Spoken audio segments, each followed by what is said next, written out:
Hello, this is Vivica Williams, and you're watching Head to Head. The president of Ukraine, Petro Poroshenko, had close to 40 official meetings during his visit to the French capital, where world leaders gathered to commemorate the end of World War I.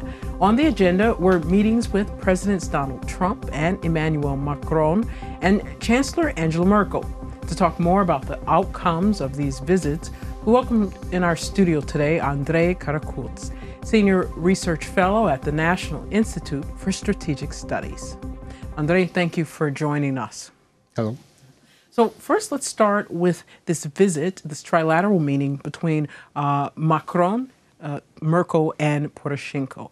And during this meeting, we know that the leaders kind of affirmed their support of Ukraine, but also specifically talked about the upcoming, supposedly sham elections in these occupied territories in Donbass. So I definitely want to make sure that that's clear. It was a good opportunity for President of Ukraine to synchronize its position with leaders of Germany and France. And the biggest issue now is how to solve this conflict, military conflict, and the proposal is to send a peacekeeping mission to Donbass, and in this way there is already some agreements with leaders of Germany, with France, that we have a unified position and press Russia to install this mission on the whole territory of temporarily occupied Donetsk and Lugansk oblasts. And in this way, it's very important to have such meetings and demonstrate that Ukraine has allies and Ukraine is able to communicate with world leaders and push own position. And we also have a comment from President Poroshenko on the outcomes and what was discussed in this meeting. So let's take a second to listen to that. It was clearly noted that the fake elections are a gross violation of the obligations assumed by the Russian Federation within the framework of the Minsk agreements. The responsible attitude of Ukraine to the implementation of the agreements, including the one-year extension of the law on the special order of local government, and the steps to finalize the agreements on withdrawn lines, were noted in a very positive light. So, all right, so what we're seeing here is it seems like the presidents are taking a really strong stance on this, President Macron and Chancellor Merkel. Now, do you think when it comes to these elections, is it going to have some type of effects and some type of press on Russia and their support of these elections? Yes, there were already statements from United States, and there is talk about how to punish Russia for these elections. They are not in agreement, in accordance with Minsk agreements. So basically, this demonstrates that Russia occupies these territories and provides possibilities to impose further sanctions. And these sanctions will be directed against those persons who organized this process and who was responsible for it. And in this way, it is very important to have as much as possible representatives from Russian Federation. In many ways, they are clandestine figures who provide this support, and this will further demonstrate that Russia, despite denials, controls these territories and installs these puppets with own will. And also in this meeting, there were discussions about political prisoners held in Russia. And this kind of also goes together with the idea of sanctions when it comes to the sham elections. And are we looking to see if more sanctions are brought up because of the sham elections? What about when it comes to prisoners, political prisoners held?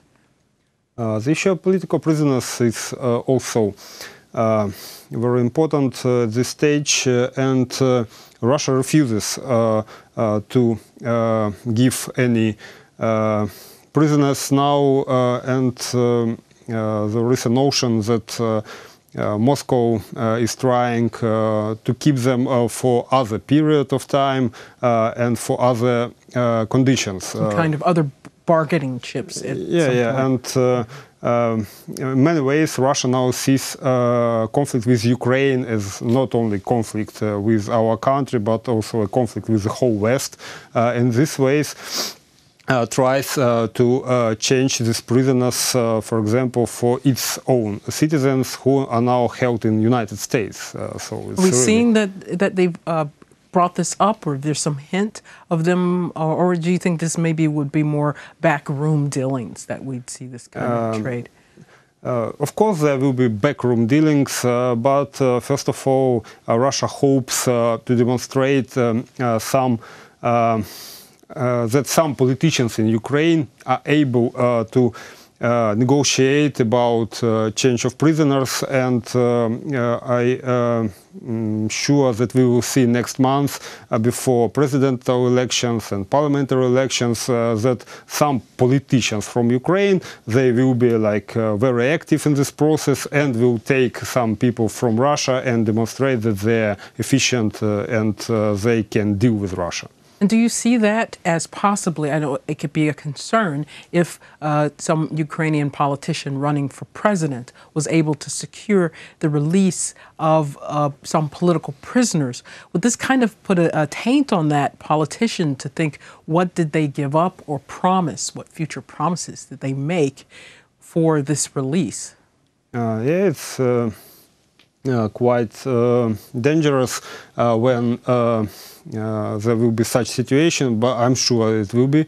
And of course, during these negotiations, when you receive such I don't know, gift, yes, Russia never gives anything freely. You must pay for it eventually, and in negotiation with Russia, it is absolutely not even necessary to say they're not going to give anything without some type of. So it's Russian position, and alas, we cannot change it. And when we are trying to demonstrate goodwill, there is no response, and we see it in the Minsk agreements fulfillment, that Russia clearly refuses to stop war, to stop military clashes, and doesn't interested in realizing even political clauses, because Russia wants, first of all, change government in Ukraine, and after that somehow to negotiate. Right, and also we've seen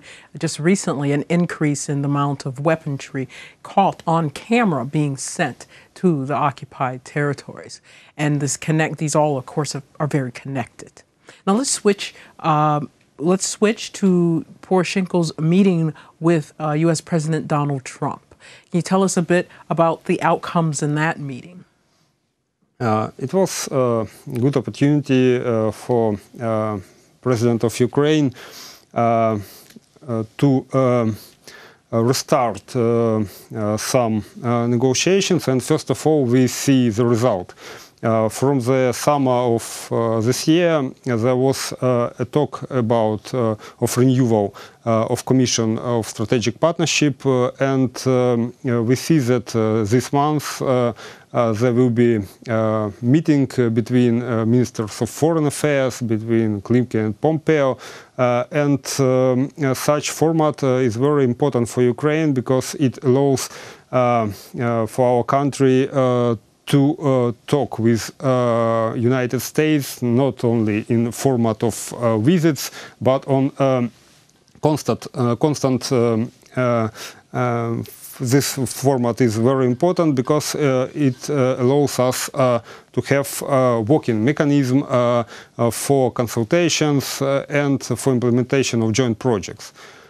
And also there was meeting between Konstantin Yeliseyev, his deputy head of presidential administration, and national advisor for security from United States, John Bolton. And there is also synchronization of our position, including conflict in Donbass and including our partnership in defense and security spheres. So you think there will be some kind of not just words but actionable outcomes from these meetings? Yes, yes, and it's very important that such commission will restart in several days, and if it is implemented, this format allows us to have tangible results from our partnership with the United States, and it includes not only defense, it also includes economic cooperation, also political consultation, cultural exchanges. So in many ways it's like comprehensive partnership that we now need with the United States. And this is on the 16th of November. We'll see that Ukraine-U.S. strategic partnership meeting. And it's actually going on the 10th year of this type of partnership. So I guess it shows this continuing, as you said, continuing relationship, but it's a real working opportunity. We see results come from this and not just words. When this commission was started, it was the last year of President George Bush Jr., and it was like demonstration that the United States believes in Ukrainian reforms and believes that with support of the United States, Ukraine can become a successful state. But during presidential administration of Yanukovych, this commission was halted. And talks to renew it were started only in 2015, and as I said, this summer there was already talk how to restart it, and it is very important to have agenda that is not like declarations or some press releases and so on. We need, first of all, from United States support in not in reforming our country, providing weapons for our army, and support to fight corruption. And I believe that United States are also interested in these processes and will help our nation. Thank you very much for being with us. And we will have you back on to have a discussion of the outcomes of this next U.S.-Ukraine strategic partnership. Of course, of course. Thank you very much, Andriy, for being with us. Thank you. And that was Andriy KaraKUts, Senior Research Fellow at the National Institute for Strategic Studies. Thank you for watching UATV, and stay tuned for more great programming.